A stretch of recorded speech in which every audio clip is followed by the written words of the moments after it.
Hey, greetings and blessed love, everyone. Welcome to Hidden Beach Unwrapped, the podcast where we're unwrapping Hidden Beach recording, starting with the origin story of its visionary and founder, Mr. Steve McKeever.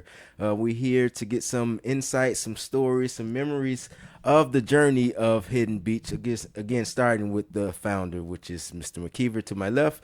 I would say again, this is an honor for us to be sitting down with an industry vet, 30 years in the game. Again, some of the names: Stevie Wonder, Diana Ross, Lionel Richie, Boys to Men, to name a few. I say all that to say that he has generated millions of sales. We are talking about sales before we got into streams. He has generated a lot of streams too, but I want to talk about sales. Grammy nominations. I say all these accolades to say that, again, we're honored to be here to get insight for anyone that's in the industry just wondering how to navigate or just want to know some cool stories. We're here and honored to be with the industry. So, Mr. McKeever, give thanks for joining us for episode number 2. Mr. McKeever. That's Yeah. very funny, but that's my dad, Well, Mr. Steve who is, McKeever. what a blessing that he's still here and very, very much in the mix. So, Yes, sir. So we give thanks for you joining us. We left off episode 1. You actually took us through the journey of your journey from the little boy who had a dream to, I don't know if you remember, we ended with talking about Mojazz and how that was your label, but then you realized, hey, this isn't my label. I want my own label. So we were going to this episode with the birth of Hidden Beach. So if I can catch you up. So, okay, yeah. so That that's we talked for so long. yes. I think yes. you coaxed, I talked before, you coaxed me into this experience in the first place, and how hesitant, I guess I was Yes. to do it. And little did I know that we'd be sitting here over an hour, Hour and a half. Yeah.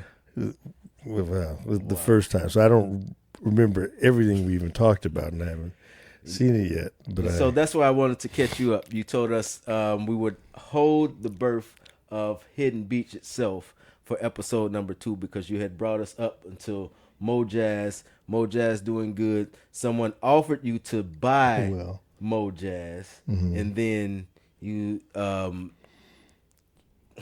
mentioned how if you could have a do-over, maybe you would Oh, have right. bought that catalog. But not to stay there, that was leading into the birth of Hidden Beach. So that was you deciding, you know what, I want my own label. So could you tell us, start from there, what was that like? Like, okay, I'm not buying Mojazz, I want my own label. This is before the name Hidden Beach, anything. This is you deciding that you wanted to start a label.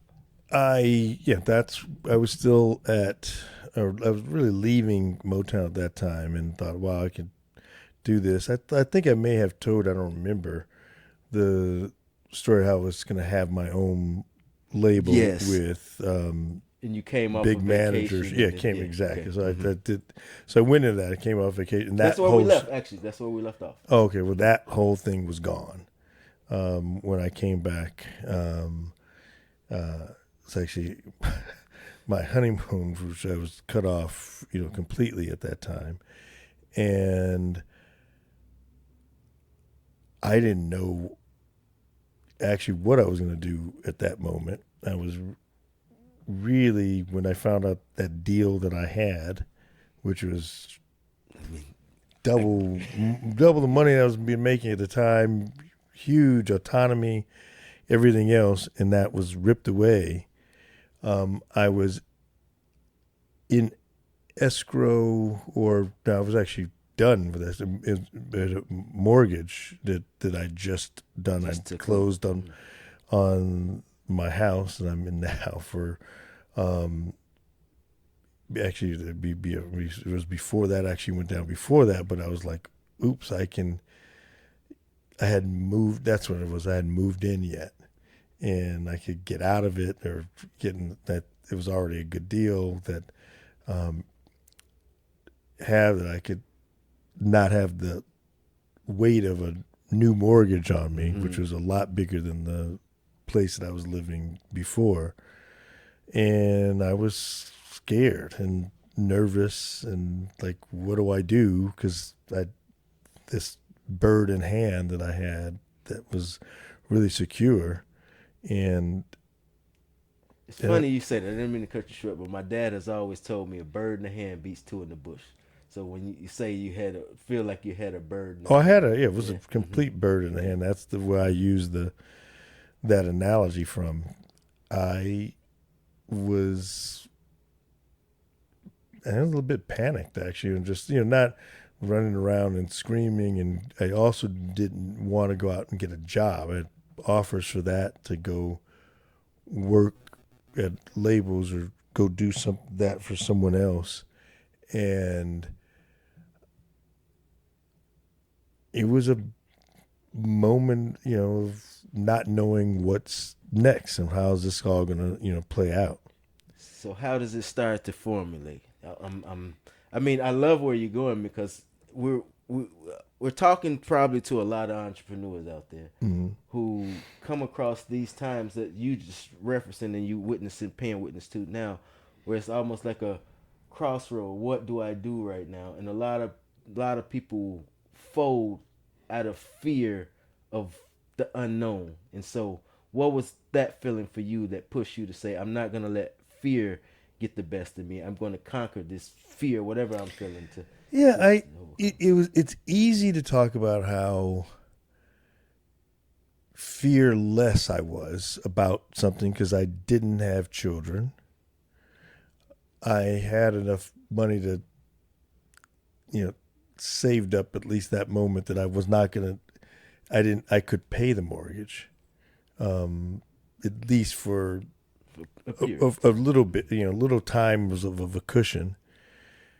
And so I didn't need to make moves for what is often the biggest driver because you're doing it for somebody else. Yes. I was recently, freshly married. My wife was we just got married, but she was supportive. She knew I was nervous about it, and she's like, she was confident that things were going to work out. And I didn't know what the next step was, but the fact that I had a runway that I didn't have to figure it out that next day was a real luxury, a huge luxury. The fact that there were other options, going, if I wanted to go to a label and do something, to, dust off my, law degree and do that, you or had do the freedom to choose. just at least I didn't feel the pressure. Again, I think if I had kids at that time, I would have had a completely different outlook on it. Interesting. But I was, and I've been really blessed in life to realize that things have often worked out. When, the things that I need come, and I have a very, and always have had a pretty, very high spiritual belief that we're in this abundant universe. Yes. We're in a super abundant universe. And so the answers why I was stuck, that I didn't have the answer at those moments in that time, I wasn't afraid that they weren't going to come or reveal themselves. Like I was like, I'd never had oh my God, I'm going to starve. Oh my God, I'm going to be, evicted or panic. Yeah. And because of that and being in that calm kind of a place, it let me, gear, and I geared down quite a bit, because when you leave a industry job, it's you with a big expense account. Because I had a really, I won't say unlimited, but it was it was a book first class, stay in some very expensive hotels and eat in places. When that part is gone, you recognize really fast at what level What? Yeah. you're living, but that didn't bother me. Even I loved the accoutrements or the side benefits like that. I had no problem. I can't even think of the airline I used to fly back and forth to. It was a Israeli airline that flew once every other day that you could get. It was Warrington Hudlin, of the Hudlin brothers that turned me on to turned me on this airline where you could get these, like, their version of their first class ticket for, like, cheaper than a United or American flight. And if you got seat 1A, there's no seat next to it. And so I was, but trips. never had, and I actually had even period. I think what I got, which is hard to imagine right now. I mean, really hard to imagine anybody not having a cell phone. Yes. But there was a moment in time I chopped that out, and I remember days where I would get like a royalty check or something for $48 or whatever it was in the mail for. And I was like, oh, right. I'm Subway. I'm going to Subway.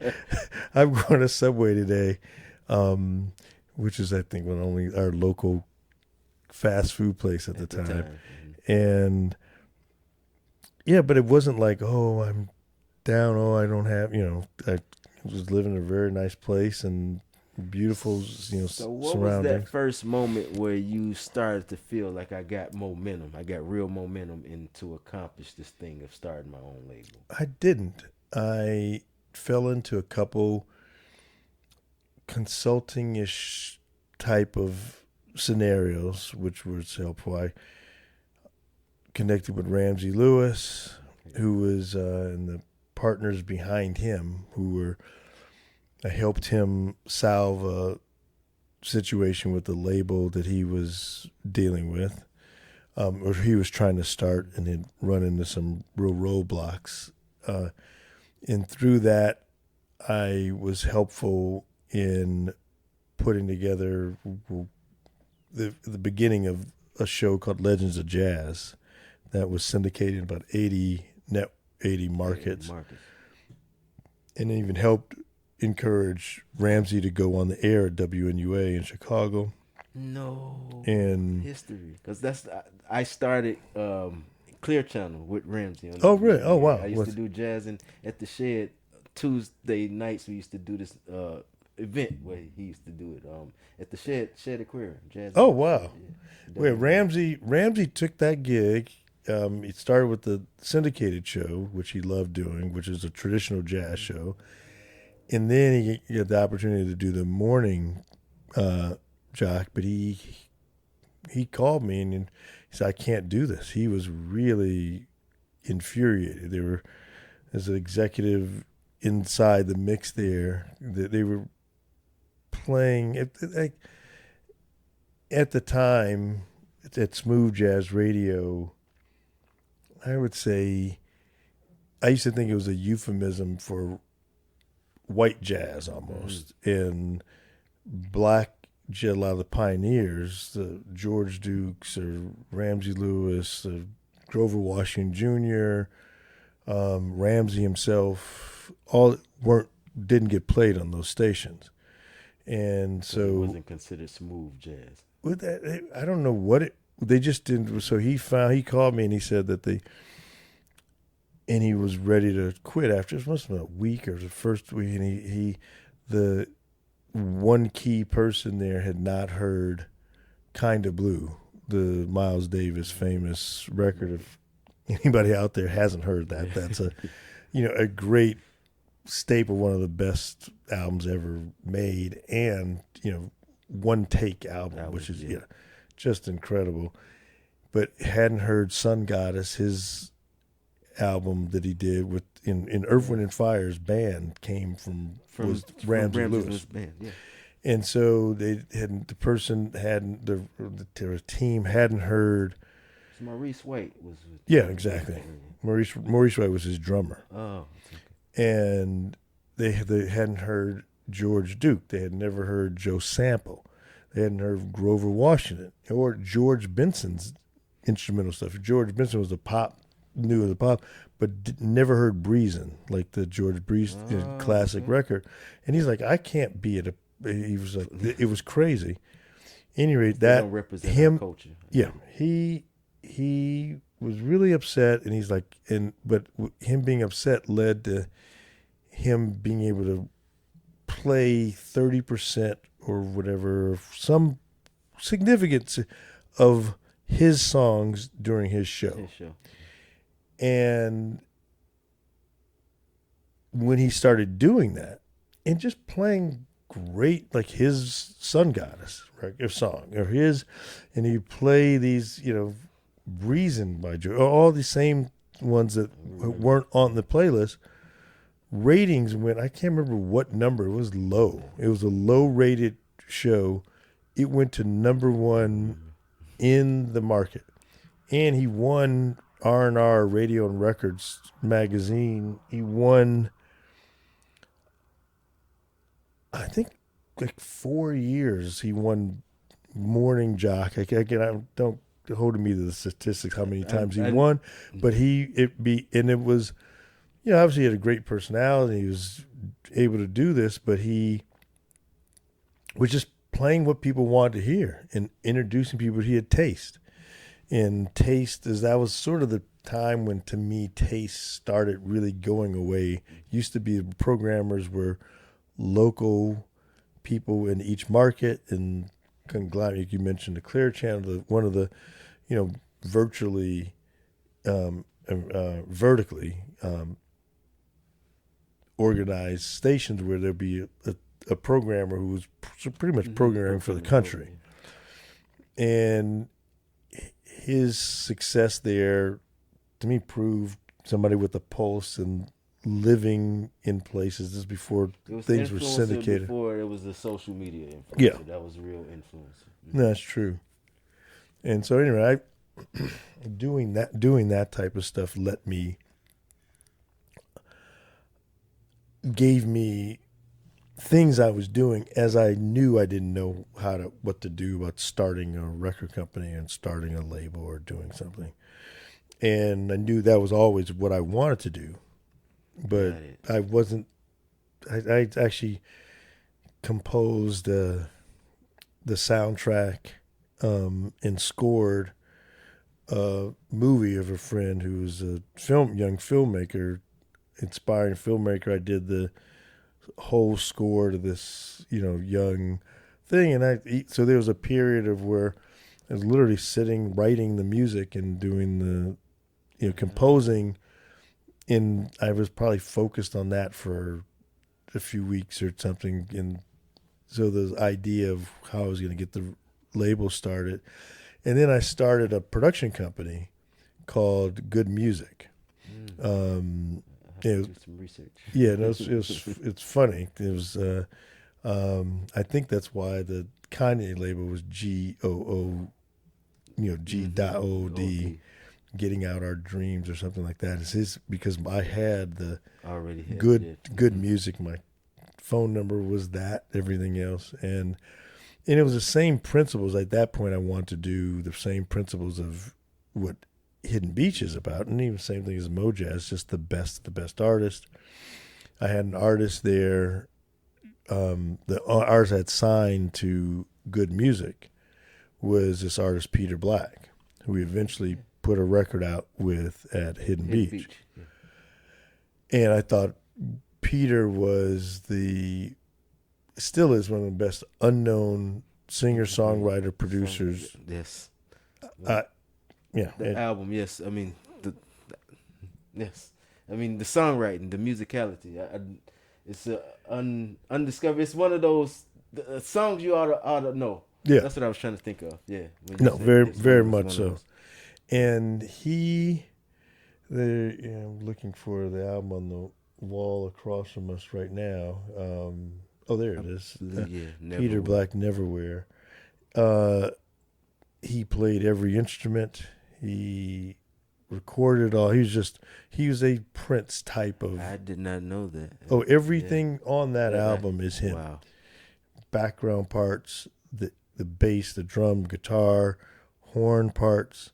Now he is a prodigy. Peter Amazing. Black, Neverwhere. If you haven't checked it out, go check out that album. It's still as a songwriter, but he's a rock act, and he wanted to be a rock star, and so I thought that was going to be my way of doing this production deal. I got a deal from Virgin for a significant amount of money. And it's so silly. When I look back now, I ended up turning it down, and we had everybody falling over major, DreamWorks, all Warner's, Sony, would hear the demos. But there was one, I remember the reality too, because Peter, when you hear the music, it's like, holy cow, it's a rock. Superstar as a writer. And I remember playing it for an executive, and they were blown away. And I said, yeah, it's rare that there's a black artist like, in this genre. Living Color was out there, and there's a few. And the person said, oh, and it was like earlier, we're going to fly you out. Because I took the meeting alone in New York, and says, we're going to fly him out. We're going to do this. You guys are on. And I said, oh, and it was like, wonk, wonk, wonk, wonk. Oh, wow. And it was a complete change of energy. And so I thought, wow, so I was so passionate about Peter and his music that I was putting everything. I had a group that I was really excited about out of Woodstock. There were 3 young, actually white kids who were just phenomenal songwriters. And you remember the name? 3, I think. 3. Okay. And there was a record executive who was really, who I loved. It was a great ear, and she's an A&R person who was really ready to. She was, sort of pushed this forward. She worked at, I think, Arista. And I never knew what happened to her. We were in the process of doing it. I now know that she got caught up in a lot of the stuff that's going on right now, and it later sued one of the people involved over some allegations that she had, and but anyway, that has kind of disappeared. I thought we were going to do this deal. I thought we were going to do it at Arista. I turned down the deal at Virgin, and again, turning down that bird in hand. I remember when the fax. I don't know if people even know what a fax a fax is. But e-fax people don't even e-fax too much anymore. Yeah, I didn't think I ever really e-fax, but it was a way to send messages over a machine where you put the paper in, and then it would dial up the fax machine on the other side, and then the paper would come out of the other side. And I remember looking over my fax machine, and when I saw the offer, it was like, and I had gotten so gassed up because of that this offer was going to be enormous. And it was a really, really good offer. But it wasn't enormous. And I was so convinced that this was the best artist ever. It was anyway. So I was so focused. I was doing that stuff, and so I didn't end up putting the record out with him, and he had a lot of issues, and unfortunately, he's not with us any longer. He's a lot of issues that are all. A lot of them are chronicled in that record. Like his father was an alcoholic. He was one as well. And there's a song, "Stones in the Hourglass," that if you've been around that, had that in your family, or had any encounter, which most of everybody has. He you should listen to the song "Stones in an Hourglass" by Peter Black, and it is genius, brilliant writing, and brilliant where he talks about the relationship with his father. And I can't encourage you more to listen to that record. Yeah. We're gonna have an episode where it's songs that he believe you ought to hear, ought to know. So that'll be coming up in the future, and that song will definitely be. Definitely listen to that. I mean, it's just it's heavy stuff. So It's heavy stuff. Extraordinarily well written. is that where you realize, okay, I can really do this? I can. No, really... I knew I could. I had already had a label, as I talked about before. I had Mojazz. Not your label though. No, it was my label You until I started really. it, but it wasn't yours. You didn't have ownership of it, correct? Yeah, and that's true. So- but I was really headed down a lot of that same path when I was even into a production company. So I was completely confident about I can get a label. I just trusted my own taste of what I liked. So And what was the breaking point? That's what we're trying to figure out. What was that point for Hidden Beach where it became from an idea in my head that I want to now I have Hidden Beach Records? What was that breaking point? It wasn't a break. I mean, I was busy and I was working. The breaking point, I didn't realize it at that time. My wife called me and kept saying there's some. It's just funny now, but she called me. I was in Chicago, and she said there's some people who've been trying to get in touch with me, and so they're connected to. They were trying to reach you, and they couldn't reach me, whatever it was, and they were connected to Michael Jordan, and Michael Jordan had interest in doing something in music. So you thought this was a joke when this? I mean, because for me, if somebody called me, He was the most famous person on the planet at the time. No, I'm not. That's not in the exaggeration. No, that's not, just who at the time. Yes, at that time, 1997 or so. Yes. No, he was the Later, I knew of the then president of the United States, Bill Clinton, changing his schedule to be able to play golf with him in Vegas and doing things like that. So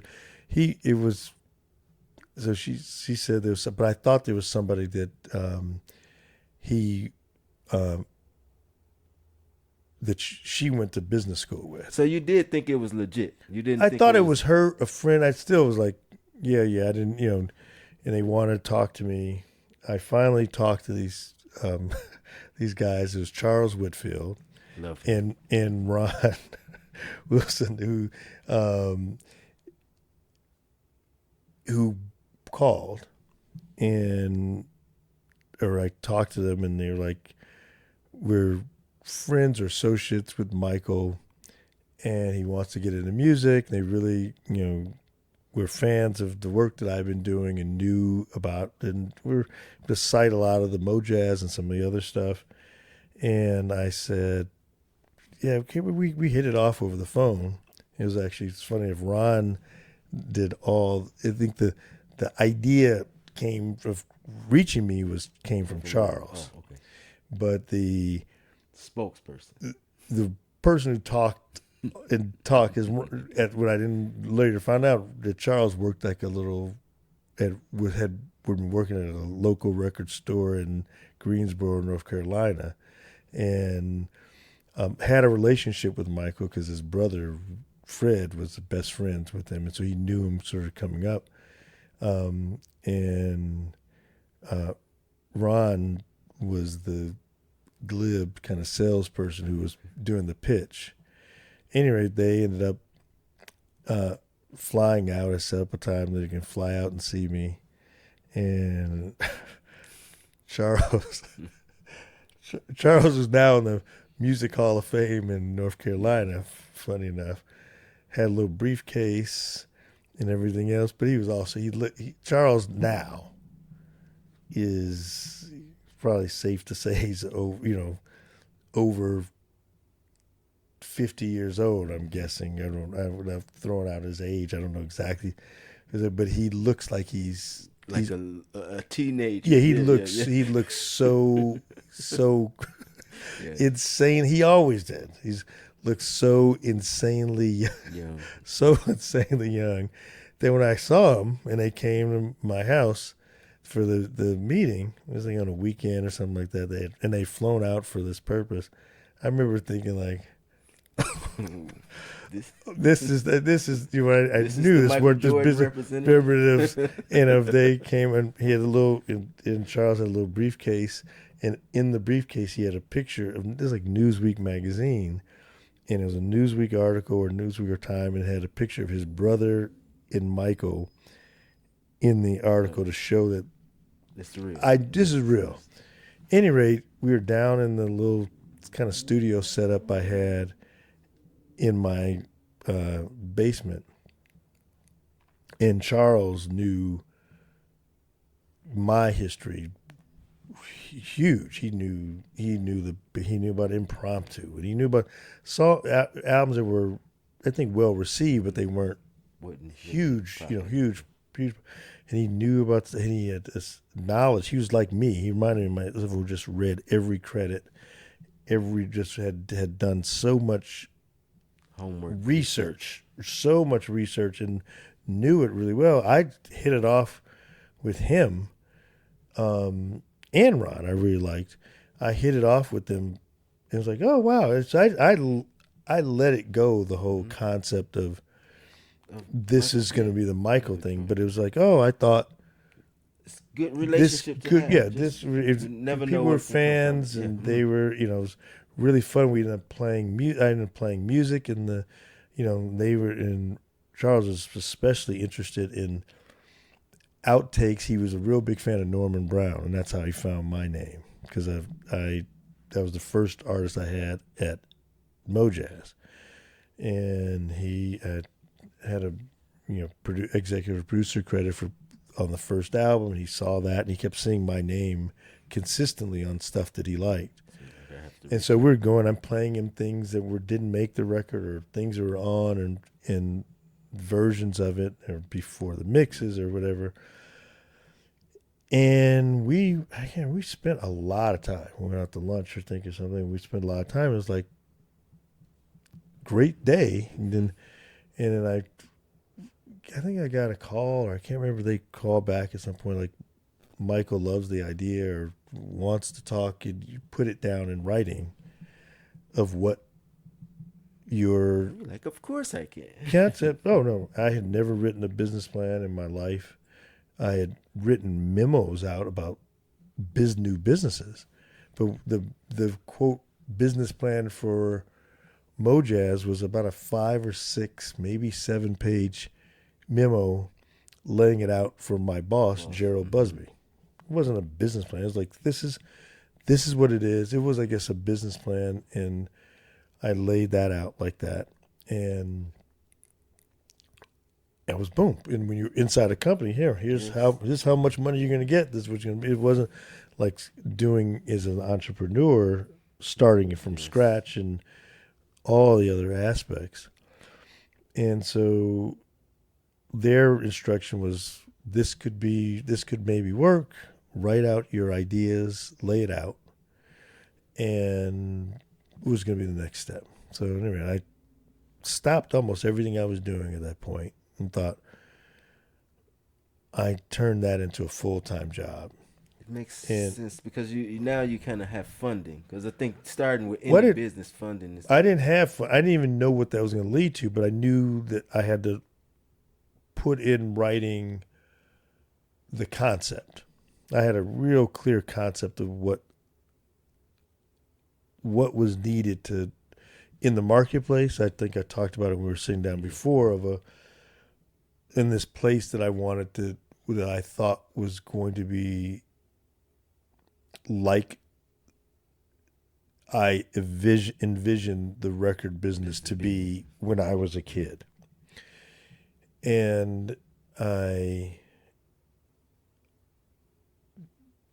floundered a little bit at the beginning, because I was like, oh, how do you do a business plan? And I didn't go to business school, so that wasn't a skill set that I had or had been doing a bunch of those. I read all these different books, or there's no YouTube at that at the time. I did all these books. Go to the library, Dewey Decimal System. Yeah, exactly. On writing a business plan. None of them struck a chord with me. None of them hit me at any level. And I was like, oh, they just made me more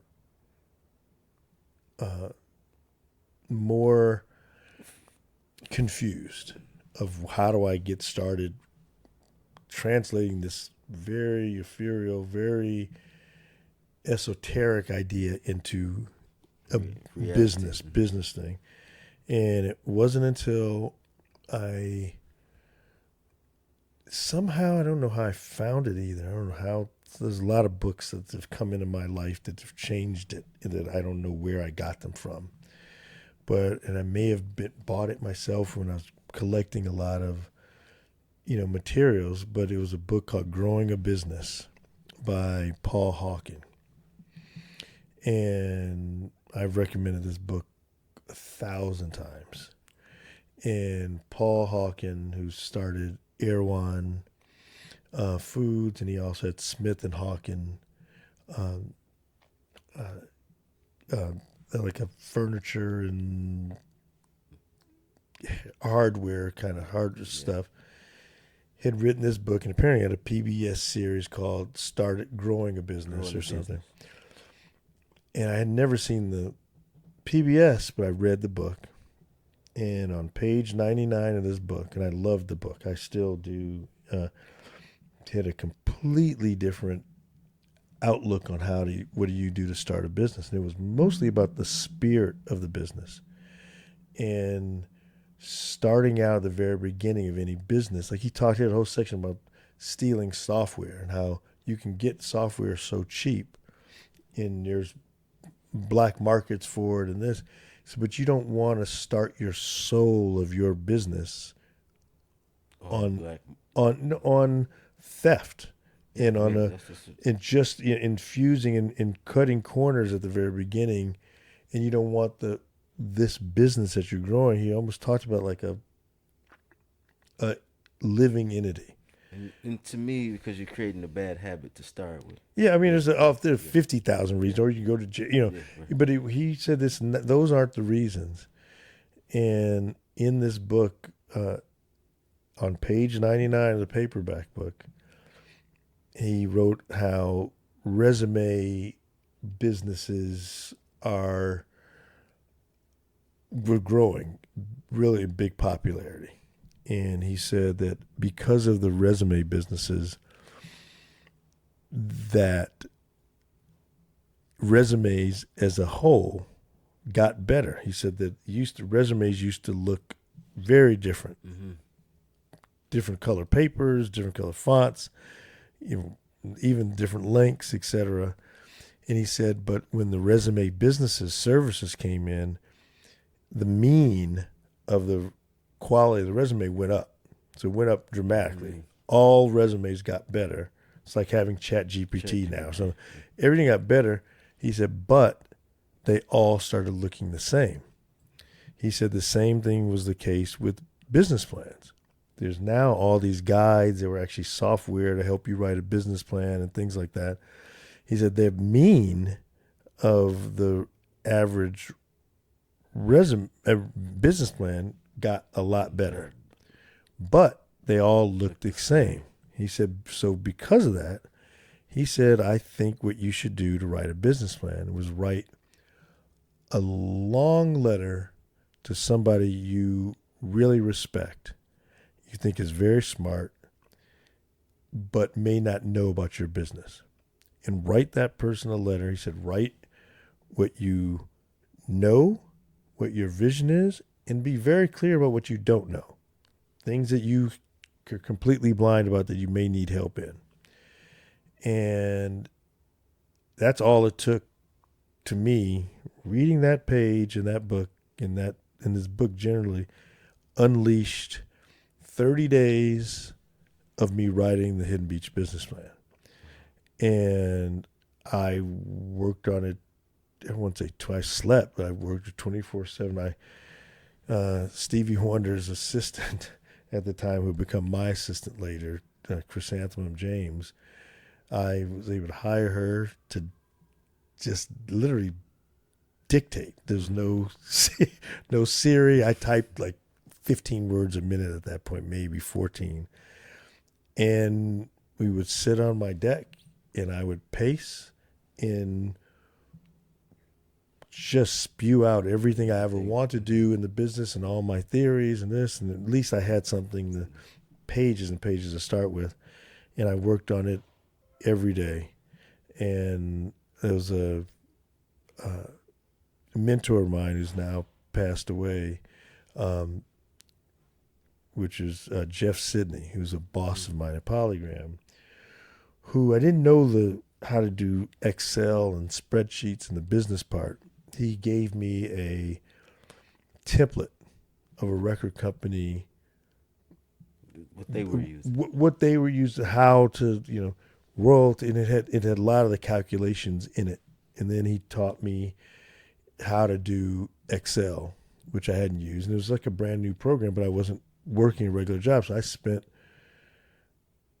25 hours up all night playing with it because it's a phenomenal tool once you know how to use it. Like, you can change the formulas, like and say, oh wow, if I sell, and I was learning about, if I sell 10 of these and I make X per, how many I'm going to have to sell, how much I'm going to spend, and it was every aspect of the thing I'd written about, and did that. So I put that down, and I did all that. I think this is somebody who didn't had assistants before, so I wasn't used to turning even on the computer. The internet was just coming of age, and I was able to find things, although the resources weren't. And I put this plan together. And that person I used as my imaginary person I was writing to was my father.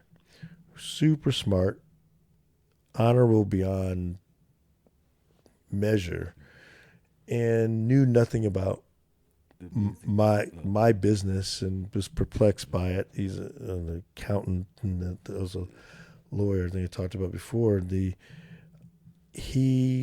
I wrote this thing really with him in mind, not as an investor, but this is my honest. This is what I want to do. I can get him to be interested in anybody. No, I wasn't even trying to get him interested. It was just the writing it at a level where somebody knew who was very smart, but knew about business, but didn't know about what a record. So the business plan talked about the basics of the business of, finding and nurturing talent, then having great talent. Part two, how do you market and let people know? And then the third rung that I talked about was distribution, getting it to the people, and having all those things have been completely changed. At least the second two pieces have changed very much since I wrote it. There were 6 distributors when I wrote it. I think they're called the Big Six at that point. And of marketing, it was basically because you were saying that the two things was the three things was great, having a great product, marketing, reaching people, letting the people know about that great product you have, and then getting it to them, because there were 9,000 record stores at that time. And so getting it in the stores, and any one of those failings was going to lead you to not being successful. There were great things, great albums that people even knew about, but if you couldn't get it, if it wasn't, available. And then if you didn't know it was available, to go get it at your record store. So that was any one of those, or if it was a record made that was crap. Good.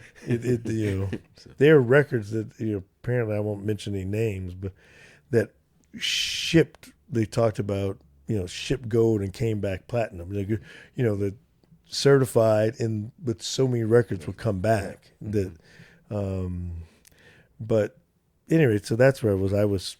Once I had the plan, and I, literally wrote that myself, just 24/7, very much like Jerry Maguire movie. If people out there don't probably know what that is either. Show me the money. Yeah, it's a great movie that was super inspiring to me when I was doing, because it was going on around the time when I was doing this, about Tom Cruise was the Jerry Maguire character who started his own agency in his business, but he did it.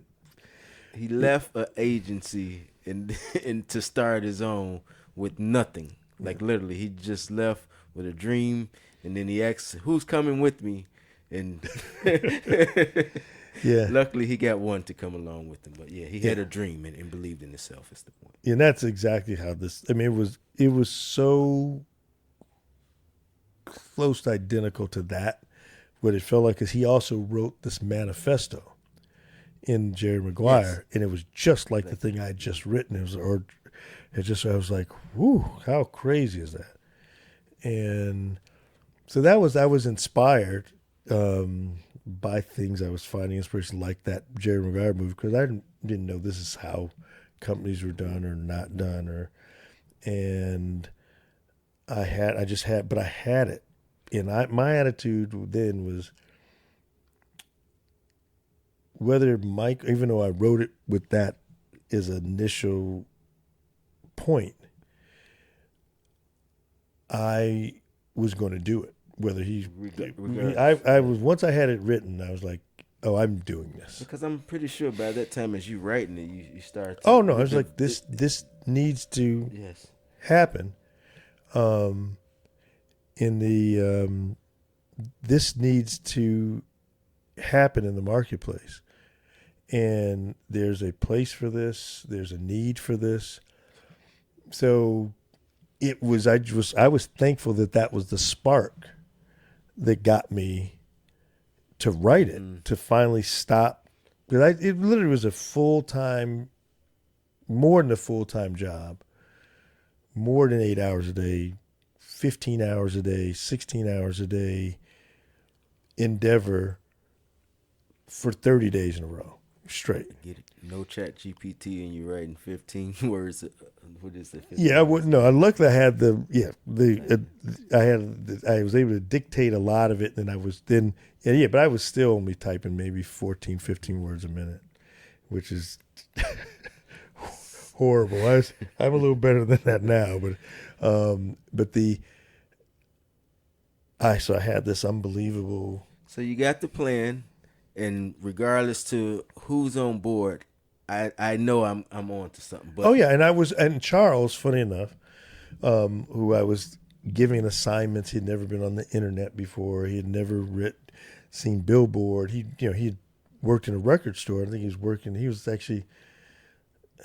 like repossessing, couches for furniture rental places and things, and in a very side. But he had a fixed dream that he was going to get into the business. He had a good job too. It was a established company that eventually moved him to Texas, but I knew I was going to hire him or have him to work. He's going to be the person you talked about in the Jerry Maguire. Yes, he was going to be that. Who's coming with that me? person? He's like you say, because he reminded me so much of myself. Of I want to be in the game. I'm going to be in the game. And he had the background and knowledge of all the stuff, of just like from soaking it up. And if I told him, "Hey, you need to read this book, you need to read the Miles Davis biography, which everybody should read, by Quincy Troop, which is I used to make all the interns read it. It's just a background history of not just jazz, but the music business, of where so much. He was such a super A&R person that the Herbie Hancocks and stuff. All these people who came from Chick Corea, these different people came through the Miles Davis funnel. And Charles would read that stuff, and next assignment, read this. You get the, And and similar to you, he has real notes to talk about to let you know that oh no, no, yeah, I've not read even it. just the questions. He was Read this. he was excited to be, to be engaged. And I was like, whatever happens, I'm going to get this done. I'm going to make this happen, whether this happens with Michael or not. We're gonna do this and come out and so So what's the next step that happens that end up making Michael the one where you take this business plan? Michael, I was supposed to present the plan to Michael, and it was all set up somehow to do in Utah. He has a couple days off in the Utah finals. When it's 1998. Just 97 or 98. And so Was it the Last Dance year? yes. Yeah, No, that was I think the last, it was the year after that. So this was the So it year was 97. 97. So that's what I thought. 97, June of 97. So I'd written the thing, printed up, and we were going to do this, present the plan and lay it out. And I was supposed to fly up to Utah. I get this phone call right the day before I was supposed to fly out that Michael's sick, and we need to push the meeting back. I was like, I was also It's crazy because I also, remember. I was also a huge Bulls fan and huge Michael Jordan fan. They cheated. They trying to. That's what I literally. I remember that time. And the fact that if I also knew that if he wasn't going to play, they were going to lose us for the finals, the 97 finals. And I knew if he didn't play, he was going to lose. I'd never met him before, but what I knew about him from reading 1,000 articles and seeing, following him, that he was super competitive, and that if he hadn't won, that if he hadn't won the finals, that it was been a terrible room to walk into. Mm-hmm. To try to talk about a pitch for any type of business. Yeah. So we were talking about Jordan, Michael Jordan being sick, and I thought that if he didn't win, that it was, I thought, oh my God, this is horrible. So anyway, I sat at home. I actually had a watch party for the games, which we did a lot. We did that all the time for the Bulls games, especially finals and playoffs. Finals, yes. And our family did as well. I had maybe, I can't remember, 15, 20 people. It was a full, over a 27-inch, maybe it was a 32 Sony Trinitron, big back. And at that time, that's comparison to like the 60-inch now. Yeah, that was a big, but it still was small. And sit around, and nobody in the room knew anything about that. I was involved in this. It was a complete secret. I didn't tell anybody. The only person in the room who knew was my wife at the time. And I watched the game that first of all, we didn't think he was going to play. He came out, he was sick. I think it was 103 temperature. To me, one of the greatest, I'm sure there's some YouTube things on. If you're watching this on YouTube, you could go look at the summary of that game or watch that whole game, which was fortitude. Is one of the greatest performances of all time of any sport. So he was sick as hell, and you could see, and he was fainting and could barely stand. Like during the timeouts, they were literally, Yeah, he was, and the people around him, who I later got to know, all regretted letting him play because the doctors like, you could have died. There's something horrible could have happened. It wasn't worth the risk that he took. Give thanks, doctors, for not saying nothing, because I would have been sad if we didn't win that championship.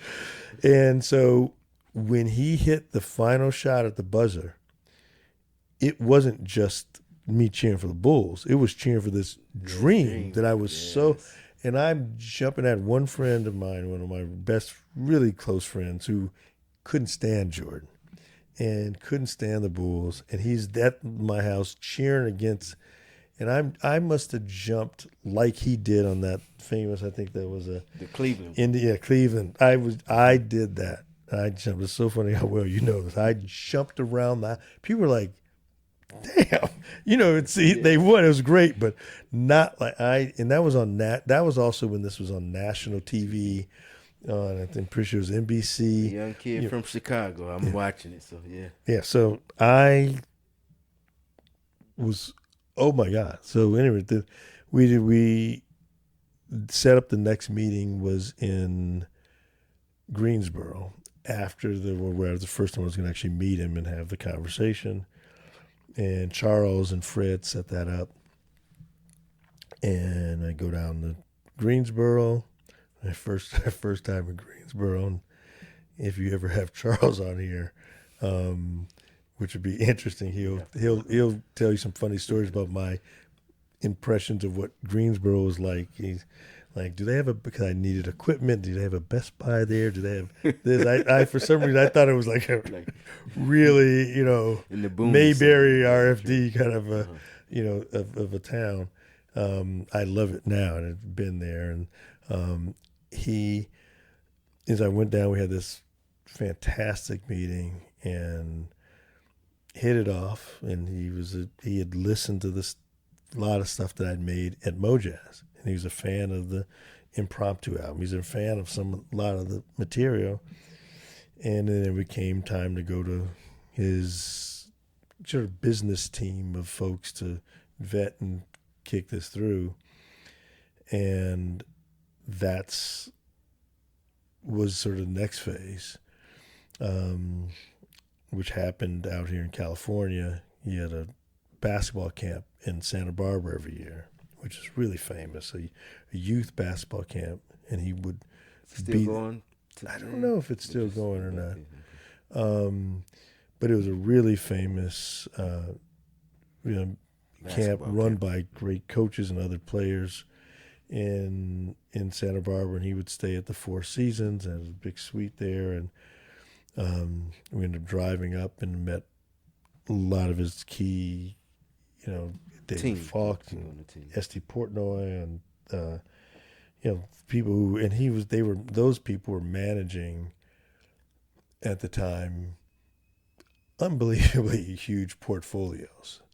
They're managing these Michael sponsorship game was the biggest companies, McDonald's and Procter and Gamble, Gatorade, Nike, obviously in his own company, and they would meet with the CEOs of all these big companies to their one-on-one chance, and in the contract for Michael at that time that they would get an hour a year or something like that to FaceTime I don't know the details of it, but it was very, very, his time was extraordinarily limited and valuable. Yeah. And so I went up there, Charles, Fred and I drove up and we did this meeting, which was comical on a lot of levels because we went into his room and I had made up, I should give you a copy of that if I find it. But I made up, with the business plan, I made up things I had done in the business or in things that were going to give you an idea of what the sound was going to be like at Hidden Beach. At that time I had the name, and I'm still very proud of those CDs. One was the instrumental CD and one was a vocal CD. And I ended up putting that CD on in his suite, or we waited for him. And he walks in the room and he's like, who's been in my stuff?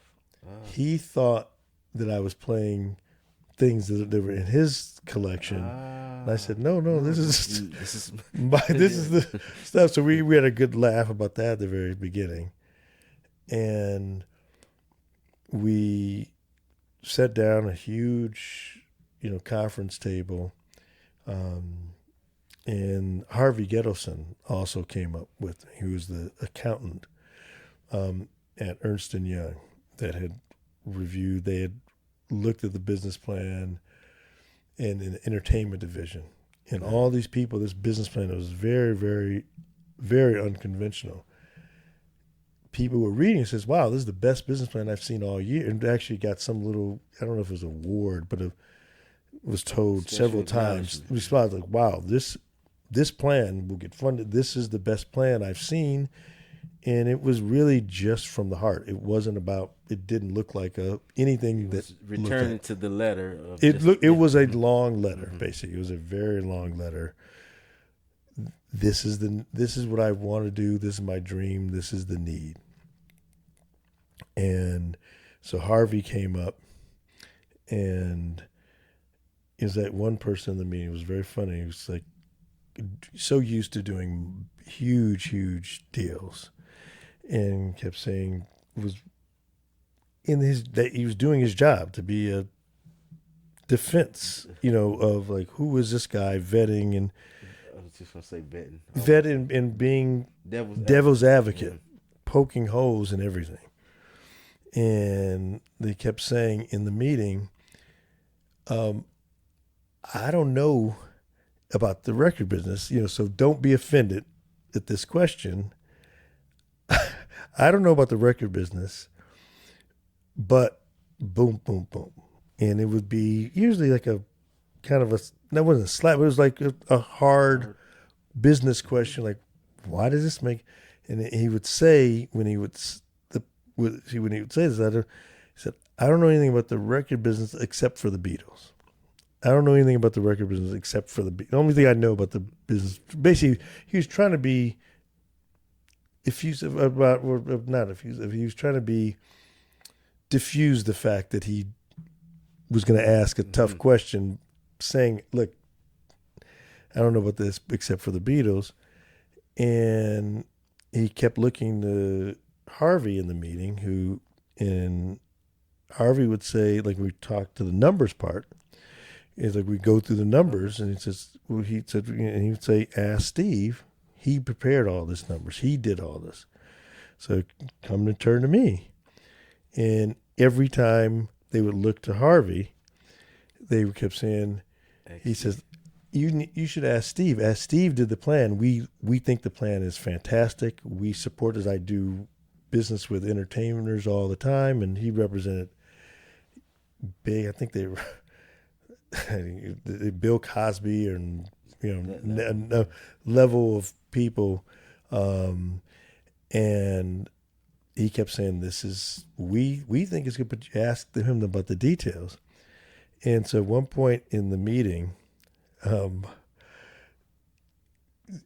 of the participants, is several people, got almost frustrated with Harvey kept saying, because he wasn't adding anything. And he said, "Well, you keep deflecting. What? Who do you why are you here?" He said, "What do who do you represent?" And it was one of those classes. We all laugh about it now. He looked back and says, "The Beatles." and that moment was a little bit changed. The energy changed. And when we said, "Look," and he starts that I've represented the Beatles, I represent the whole kind of, and everything else. And it's like, oh, and I think what it did was like, these are serious. I also had a little case of CDs of things I've been involved in with, and it was like the Boys to Men and big projects. And so they knew all these projects. They were in the room. So it was like, oh, this is not the typical getting to the music business type situation. Yeah, no, just it was somebody who had a background and had done it. And at one point, when there was a recognition that, these are real players, and this is something, and because they also knew Charles, but they knew Charles as Cece, a kid who was Fred's little brother. Fred was very serious and worked at Nike and had been worked at the David Falk's company and worked at, and he'd been around. He's a lawyer as well. So he had a real serious background. And that's really, I think, how at least the meeting got all set up through. But they had looked at CC as Charles as this kid who loved the music business. And that was a moment when, like, oh, wow, you guys have done research. You've actually found this guy, me, that was somebody who's done this before, is passionate and everything else. And at that point, they tried to, or at least it was the idea, devil's advocate idea came up that, well, why the hell would you be going out and trying to raise money? We can get you money from some Michael just made. I mean, the Space Jam had just been out a little earlier, and I don't know if it was made $1 billion or it was some ridiculous, insane amount of money. And so you just made $1 billion for Warner's. Why don't we go to Warner's and get you in the number they threw out? And Sony was trying to do business involved with Michael. So we can get you $60 million to start a label. How are you going to start a label for the amount of money that I had written out? And it was less money than major campaigns of a single artist were launched by. Like a Mariah Carey record couldn't hardly be done for what I was saying the whole label was going to do. And so they were looking out for all of us, actually. Like, this is well intentioned, but you can never do this with under this little this budget. Yeah, right. And Michael famously said in this meeting at one point when we were talking about this, he looked at one of the people and he said, "Tell me how $60 million is going to change my life if we could do this." And he said, "Tell me what I could do that I can't do now for if we had this." And it was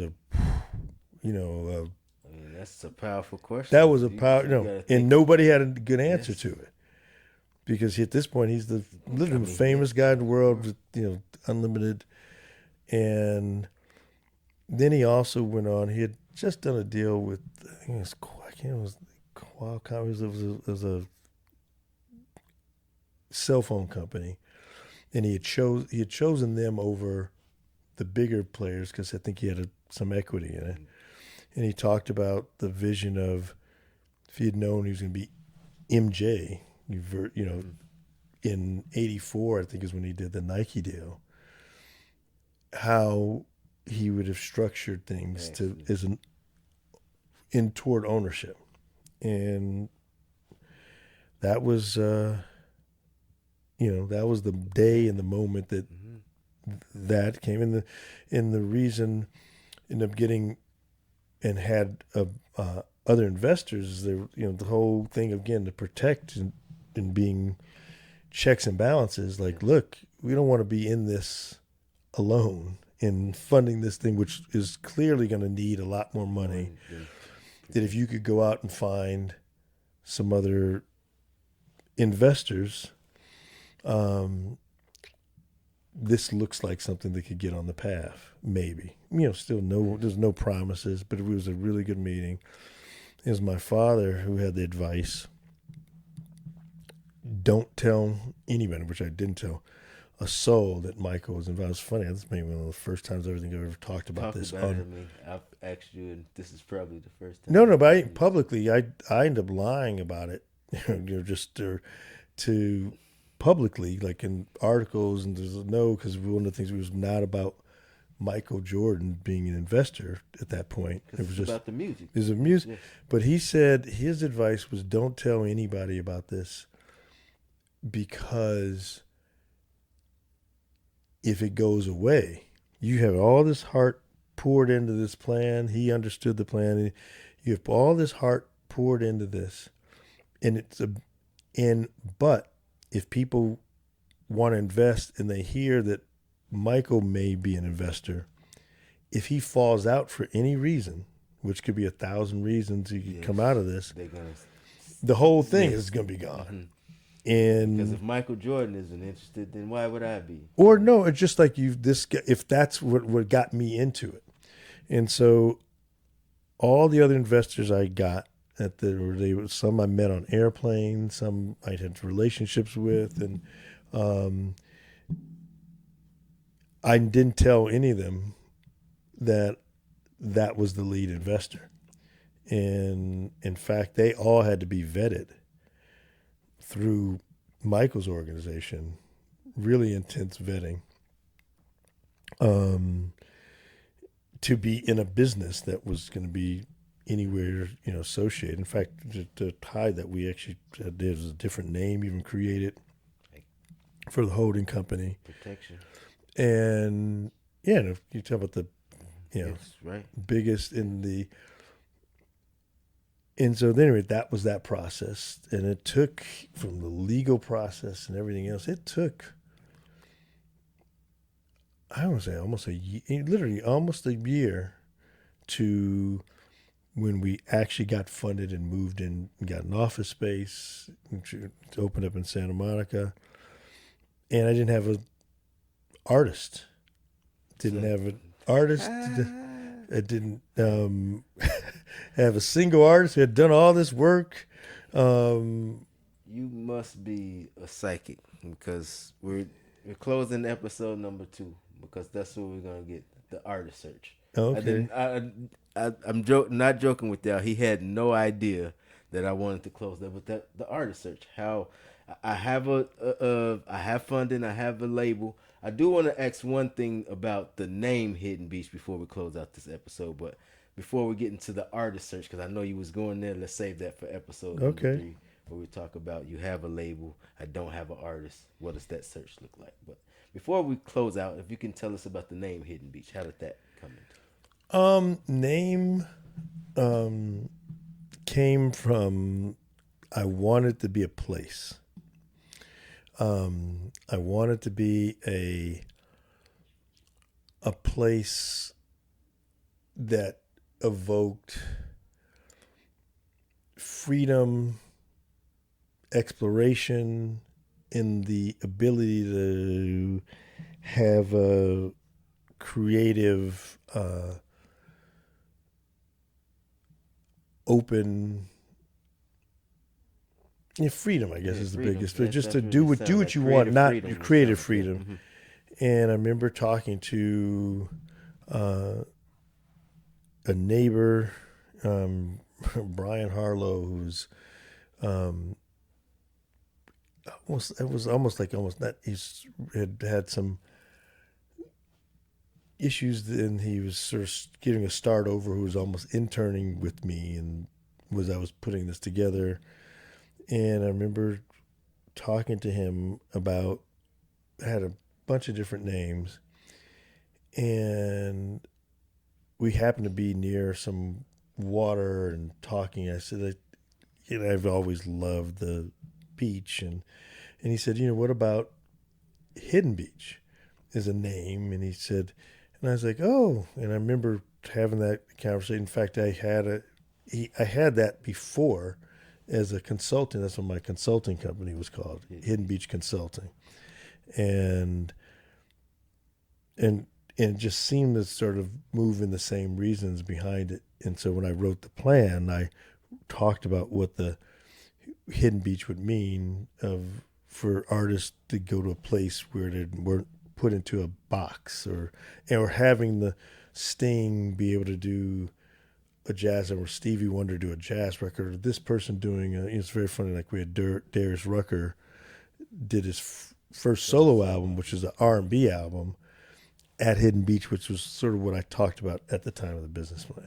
So that was, you actually kind of maybe answered the question. So Hidden Beach, the name was already prepared in the business. In the business plan. Yeah, I had the name. I didn't have a logo yet or anything, but I had the name, and that's all it was. Is really the name. I didn't even. But the name made it sound like you had the concept behind the name. So that was powerful when you're going into it. And no, I had a complete. I had 40 pages of the concept of what it was going to do, what we were going to stand for, how we were going to work with kids, how what we were going to do with the internship program, all a lot of stuff not necessarily fleshed out, but the concept of the doing well while doing good, or vice versa, whatever, doing good by doing well, what you think, was all infused into, in the same kind of stuff that Paul Hawken had in his book, The Growing a Business. Now you know everyone watching is going to want to get a view of that business plan. No, you can't watch it, but you know everyone's going to start leaving comments and say, "What is that business?" I mean, that business, the business plan, by the heart of it, is still applicable, but the business is radically changed. There, when I did that plan, there's about 30,000 albums that came out a day.